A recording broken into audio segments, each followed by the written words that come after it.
Bombardearon posiciones militares de los hutíes en varias provincias de Yemen como respuesta directa a los ataques de ese grupo contra los buques occidentales que circulen en el Mar Rojo.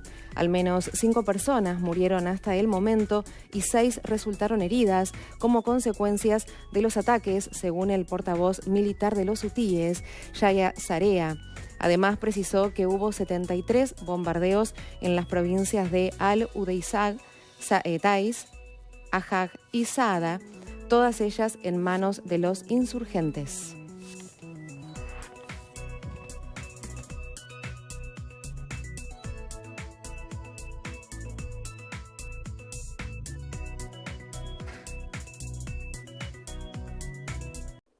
Muy buenas noches, mi nombre es Claudio Sebastián Soto y arrancamos con un video para el canal Dictadura en Democracia 2.0.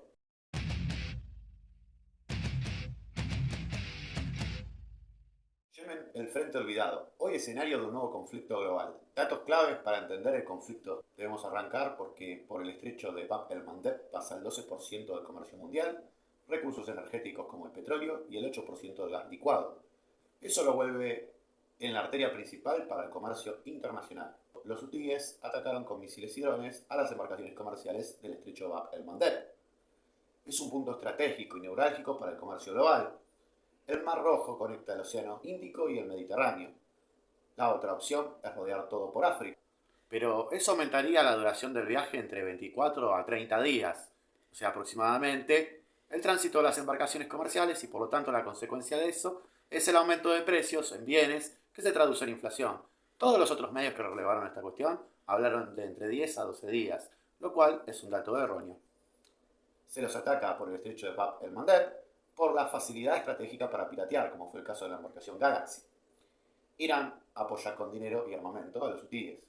Y Bab el-Mandeb, el Mar Rojo y el Canal de Suez son todos vitales para conectar a lo largo del mundo, ya que es una ruta marítima clave entre Asia y Europa.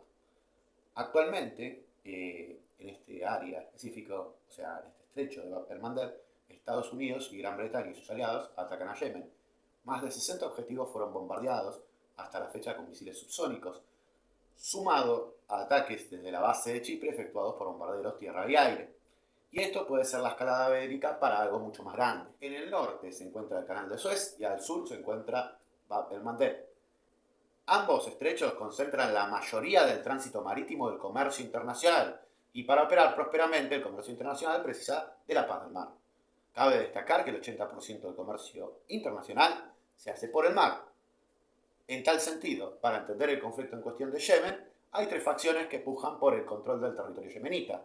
Los rebeldes hutíes, apoyados por Irán, un grupo de independentistas llamado el Consejo de Transición del Sur, apoyado por Emiratos Árabes, y el gobierno de Yemen, apoyado por Arabia Saudita. El bloqueo del estrecho de Bab el-Mandeb, ubicado en el Mar Rojo, daña el libre tránsito del comercio internacional. La pregunta que nos queda es, ¿quiénes son los hutíes? Un grupo de rebeldes yemení, conocido como los hutíes, que toman ese nombre de su fundador, Hussein al-Houthi. Comenzó un levantamiento en el año 2004 contra el gobierno oficial de Yemen, al que acusaron de aliarse con Arabia Saudita. Desde el 2014, los hutíes controlan la capital de Sana y gran parte del oeste y del sur del país.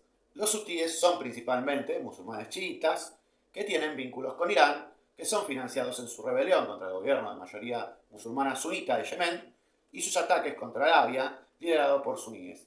A finales del 2023, los hutíes anunciaron que atacarían barcos en Bab el-Mandeb en apoyo a Hamas, respaldados por Irán, que actualmente libra una guerra en la franja de Gaza con Israel. El ataque de Estados Unidos, Gran Bretaña y sus aliados a Yemen tiene por objetivo liberar el estrecho.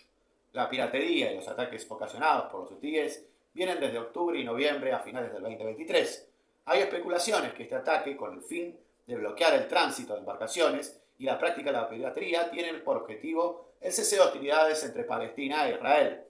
Y por otra parte, Yemen tiene una crisis alimenticia producto de la guerra de Rusia y Ucrania, a la vez tiene 2/3 de la población que viven en la extrema pobreza y además en el país hay una crisis sanitaria producto del aumento del cólera. Y en concomitancia hay 4.5 millones de desplazados por el incesante conflicto. Con anterioridad, los hutíes querían atacar con misiles y drones a Israel, pero al parecer no lo lograron por la cuestión de la distancia entre naciones y la poca cercanía geográfica.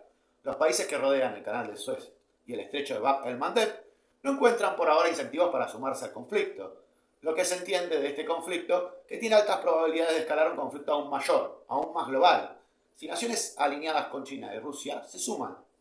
En efecto, queda en evidencia que China se verá mucho más aliviada para operar en el Pacífico, y aunque en cierta medida entorpece su política comercial sur-sur. Los precios de los productos aumentarán por el gasto logístico y el aumento de días al bordear África. Casualmente, Bab el-Mandeb significa puerta de las lágrimas o puerta del lamento. Bab es puerta y Mandeb es lamento. El estrecho tiene 32 kilómetros de ancho, situado en el extremo suroccidental de la península arábica a la derecha y el Cuerno de África a su izquierda.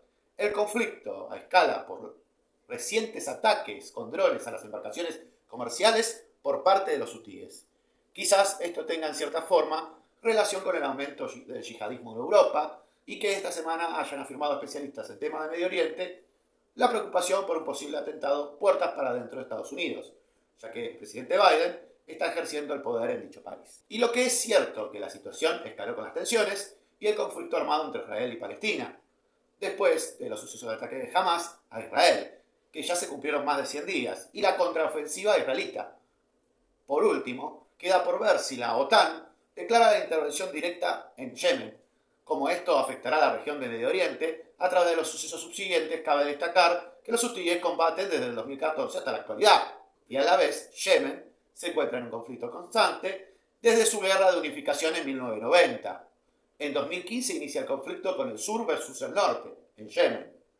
En definitiva, en Yemen, si no te mata el hambre por desnutrición o por falta de acceso a alimentos, puede que te mate la guerra civil, y ahora a eso debe sumarle un conflicto de un bloque multinacional. Si vamos a grandes rasgos, una recorrida global de lo que está pasando en el globo, en Israel y Palestina hay una guerra, un foco de conflicto que está activo hace mucho más tiempo, pero el de Yemen es mucho más extenso, porque está abierto desde el 2014 hasta la actualidad. Después, si vamos al caso, con los aumentos de intimidación entre Corea del Norte y Corea del Sur, claramente dejan en claro que el mundo está empezando a despertar una serie de cantidades de conflictos que son completamente relevantes, como por ejemplo también el caso de la guerra entre Rusia y Ucrania. Si vamos al caso, hoy dividir en 3 frentes, en 4 frentes o en 5 frentes las fuerzas de Estados Unidos es completamente desgastante. Y esto también podría llegar a generar un peligro para lo que es la situación del conflicto abierto entre China y Taiwán. Al decir que China se relaja, porque Estados Unidos y su flota está más concentrada en nuestros conflictos a nivel global, claramente podemos ver que después de las caídas de naciones que tenían diplomacia con Taiwán y que empiezan a reconocer a Taiwán y China como una sola, empieza a escalar la cuestión, sumado lo de Corea del Norte y Corea del Sur, y que Japón actualmente aumentó su presupuesto militar. Una breve reflexión al respecto de todo lo hablado en este canal es que actualmente, por ejemplo, si vamos al caso, después de que hayan tirado un misil a una embarcación estadounidense este mismo día, salió también Hezbollah a decir que frenen con la guerra con los hutíes. O sea, queda claramente en evidencia que si le sumamos a la cuestión que ahora actualmente viene el tema del foro de Davos, está completamente todo revolucionado. Y aparte, hoy la OMS está hablando de una nueva variante de un patógeno que tiene nombre de red social. Así que creo que si queremos ver un poquito más allá de la cuestión, tenemos que tener muy en cuenta que estamos en un escenario pre-Tercera Guerra Mundial. Eso lo dicen también otros especialistas, no lo digo yo. Así que especialistas en relaciones de Rusia, China y Medio Oriente. Y es momento de reflexionar al tipo de mundo que vamos a ir. O sea, lo de Yemen era una guerra completamente olvidada.